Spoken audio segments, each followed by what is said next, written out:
This story is very meaningful. Everyone should hear it. Listen to Brian tell the story. I never expected my mother-in-law to go this far. I knew she hated me, but I thought it was the usual resentment some mothers feel when their son marries. I thought she'd throw passive-aggressive comments, maybe complain about how I didn't cook like she did, or how I didn't clean to her standards. I was wrong. So wrong. The night she broke into my house, shoved me to the floor, and screamed in my face, I realized she wasn't just a difficult woman. She was dangerous. It started on an ordinary evening. I was home alone, my husband still at work. The air was cool, a faint breeze drifting through the open window. I was scrolling through my phone, enjoying the quiet, when I heard a loud, frantic knocking at the front door. I hesitated before getting up. Something about the knocking felt off. Too aggressive, too desperate. When I peeked through the peephole, my stomach twisted. It was her. Her face was red, her hair disheveled, and there was a wildness in her eyes that made my skin crawl. I didn't even have time to react before she started pounding on the door with both fists. "I know you're in there," she shrieked. "Open the damn door, you manipulative little witch." My pulse jumped. I stepped back, gripping my phone tightly. My first instinct was to call my husband, but before I could even dial, the door burst open. She shoved past me with surprising strength for a woman in her 60s. I stumbled backward, my heart hammering. She was breathing hard, nostrils flaring, her whole body trembling with rage. "You ruined everything," she screamed. "You turned my son against me. My own children don't even talk to me anymore because of you." I tried to steady my voice. "Get out of my house." She didn't listen. She came closer, her hands balled into fists. "You think you've won? You think you're better than me? You're nothing. I should have stopped this marriage before it even started." Before I could react, she shoved me hard. I lost my balance, my back hitting the edge of our coffee table before I collapsed onto the floor. A sharp pain shot through my head as it smacked against the wood. Stars burst behind my eyes. I tasted copper in my mouth. She stood over me, her chest heaving. For a second, I thought she might actually hit me. Then I heard the front door slam open. My husband's voice roared through the house. "What the hell are you doing?" He didn't wait for an answer. He stormed forward, grabbing his mother by the arm and yanking her away from me. She shrieked, flailing, but he was stronger. "Get the hell out," he growled, dragging her toward the door. "Now." She was still screaming when he shoved her outside and slammed the door shut. I sat there dazed, my hand pressing against the throbbing spot on my head. Everything felt surreal. My husband rushed back to me, kneeling beside me. His hands trembled as he touched my face. "Are you okay? Oh my God, baby, are you okay?" I nodded, but I wasn't sure if it was true. My whole body was shaking. I could still feel her hands on me, still hear her voice echoing in my ears. He grabbed his phone. "I'm calling the police." And just like that, it was over. Except it wasn't, because this had been coming for a long time, and I should have seen it. Chartim. 5 years ago, when I first met my husband's mother, she hated me instantly. No attempt to hide it, no fake politeness, just pure, unfiltered loathing. "She's not good enough for you," she told my husband, right in front of me the first time we met. "You're going to get bored of her, mark my words." At first, I tried to win her over. I smiled through the insults, brought her thoughtful gifts, helped out at family gatherings. I wanted to believe that if I showed her I was a good person, she'd change her mind, but she never did. When my husband proposed, she was livid. At our engagement party, she sat in the corner with her arms crossed, scowling like a petulant child. She didn't say congratulations. She didn't even pretend to be happy. Planning the wedding was a nightmare.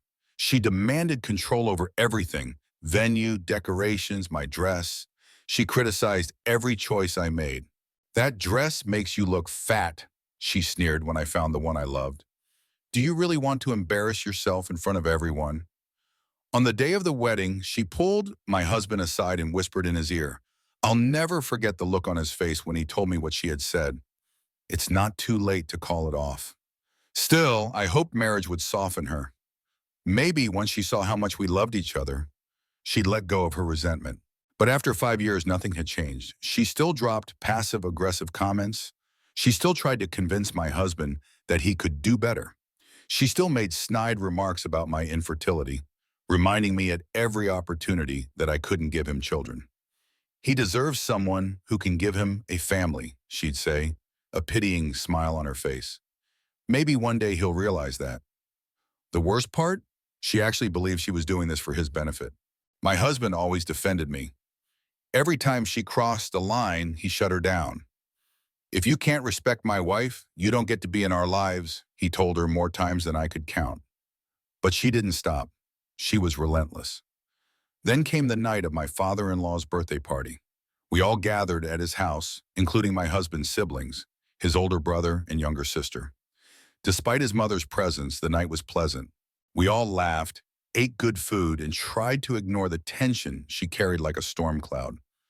Nothing seemed out of the ordinary, until the next day, when my brother-in-law called. "You won't believe what Mom did," he said. Turns out my mother-in-law had stolen a phone during the party, thinking it was mine. She wanted proof that I was unfaithful, something to finally convince my husband to leave me. So she used the phone to send explicit messages to random men, crafting fake evidence of an affair. But she made a mistake. The phone wasn't mine. It belonged to my sister-in-law. When my sister-in-law realized her phone was missing, she asked her father to call it. And when the ringtone blared from inside my mother-in-law's purse, everything unraveled. The confrontation was explosive. My sister-in-law was furious. "Are you insane?" she screamed. "You stole my phone and pretended to be me? Do you even hear yourself?" My mother-in-law didn't even try to deny it. She just shrugged, like it was no big deal. "I thought it was hers," she said, meaning me. "You should be thanking me. Your brother deserves better." "You are unbelievable," my sister-in-law spat. "You know what? I'm done. I'm taking you to court." That was the beginning of the end. And now, with my mother-in-law locked out of our lives, I should feel relieved. But somehow I can't shake the feeling that she's not done with us yet. The weeks following the incident were tense. My sister-in-law moved forward with a lawsuit against her mother, refusing to back down despite the pressure from some extended family members who insisted that family should forgive. But there was no forgiving this. She had stolen an identity, attempted to fabricate evidence, and had the audacity to act like she was the victim. My husband and I cut all contact with her. He blocked her number, deleted her from social media, and told his father he had no intention of speaking to her again. My brother-in-law and his wife did the same. At first, I thought she'd accept defeat and slink away, but instead she spiraled. We started getting messages from mutual acquaintances, people who were still connected to her. She was telling anyone who would listen that I had turned her son against her, that I was a homewrecker who had brainwashed him into hating his own mother. She was playing the victim, spinning the story so that she was the one who had been wronged. Then she showed up at my father-in-law's house, demanding to be let inside. He refused. She screamed at him, called him a traitor, accused him of conspiring with his children against her. When he still wouldn't let her in, she banged on the door until the neighbors called the police. That was the last straw for him. A few days later, he filed for divorce. My husband's father had always been a patient man. Tupac, if I was being honest. He had endured decades of her toxic behavior. But this was too much. When he served her with divorce papers, she lost it. She tore the papers up in front of him. When he tried to leave, she blocked the door, physically restraining him in their home. He had to call the police to get out. She was unraveling, and it terrified me. Because when someone like her starts losing control, they become unpredictable. Then came the night she forced her way into my house. After my husband kicked her out and called the police, I spent the rest of the night curled up on the couch, shaken. My hands wouldn't stop trembling. I kept hearing her voice, kept feeling the moment she shoved me, the impact of my skull against the table. My husband stayed beside me the entire night, holding me close. "She's never coming near you again," he whispered into my hair. "I swear to God, I won't let her." The police took our statement, and she was charged with assault. We immediately filed for a restraining order. The judge granted it without hesitation. She was out of our lives legally, physically. But mentally, emotionally, it took longer to shake her presence. The weeks stretched into months. My sister-in-law won her case against her mother, settling out of court for a large sum of money. My father-in-law finalized his divorce, sold their house, and moved into a condo closer to us. He seemed lighter, freer. My husband and I healed together. We visited his father more often.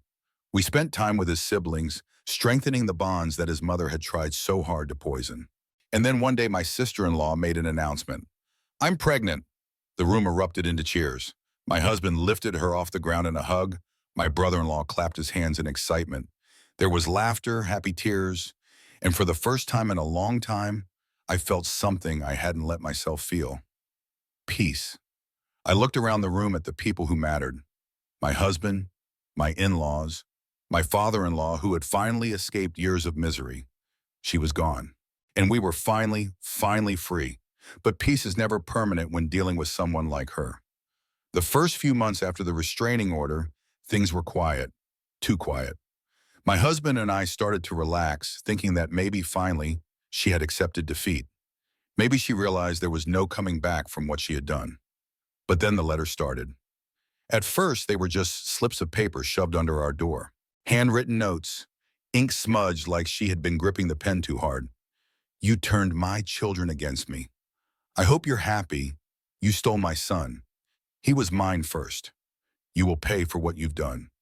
My husband called the police, but they couldn't do much beyond reinforcing the restraining order.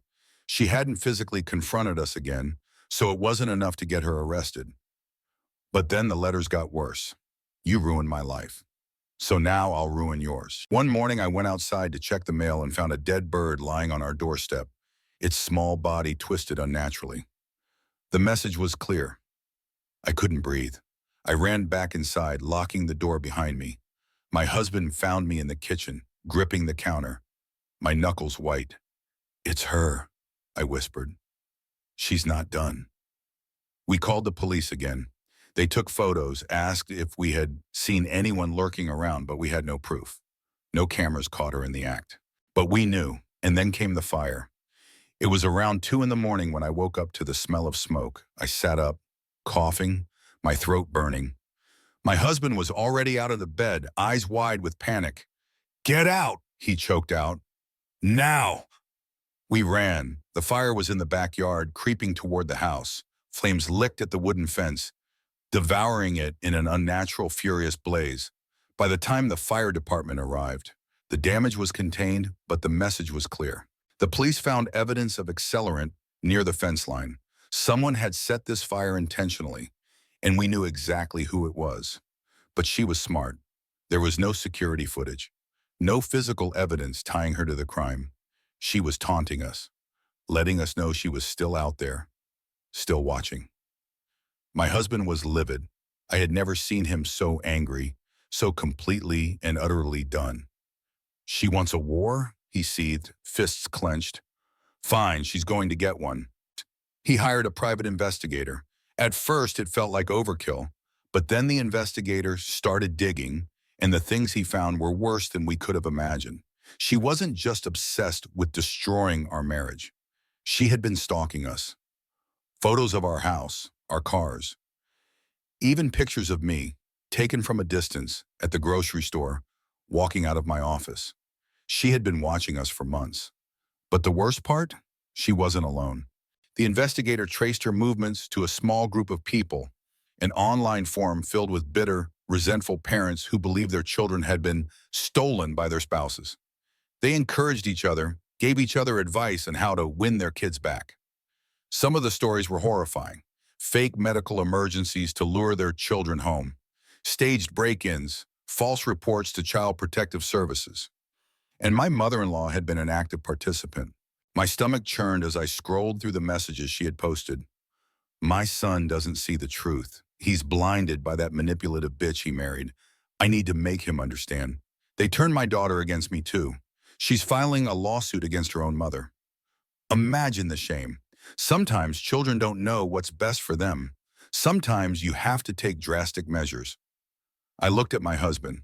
His jaw was clenched so tightly I thought he might break his own teeth. "She's not stopping," he muttered. "She's getting worse." We went straight to the police with the evidence. The investigator helped us build a case, documenting the letters, the photos, the fire, and now her online activity. This time it was enough. This time they arrested her. The trial was brutal. She sat in the courtroom staring at me like she could set me on fire with just her eyes.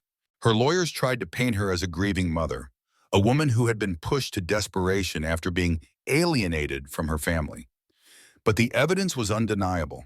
The letters, the fire, the stalking, the private messages. The jury didn't take long to deliberate. Guilty. The judge sentenced her to 5 years. It wasn't enough. Not for everything she had done, but it was something. And when they led her away in handcuffs, I finally felt like I could breathe again. Just Months passed. We rebuilt. We healed. My sister-in-law's baby was born. A beautiful, healthy girl. Life moved forward without her. One night, as my husband and I sat on the couch, he turned to me, his hand finding mine. "Do you think she'll ever stop?" he asked. I thought about it, about the way she had looked at me in that courtroom, about the way obsession had twisted her mind. I didn't have an answer, but I knew one thing for sure. We would never let her hurt us again. The first night after the trial, I slept soundly for the first time in years. There were no nightmares of her face, no jolting awake in fear that she was outside my house. She was gone, for now. My husband and I spent the next few weeks trying to adjust to a life without her shadow looming over us. There were moments of relief, of laughter, of simple joys we hadn't allowed ourselves before. Dinner with my father-in-law felt lighter. Visits with my sister-in-law, now cradling her newborn daughter, were filled with hope. We were healing, but the scars she left behind were deep. One afternoon, my husband got a call from his father. She had sent him a letter from prison. He didn't open it. He didn't want to know what she had to say. But curiosity gnawed at me. Late that night, while my husband slept, I found myself searching for any news about her. It didn't take long.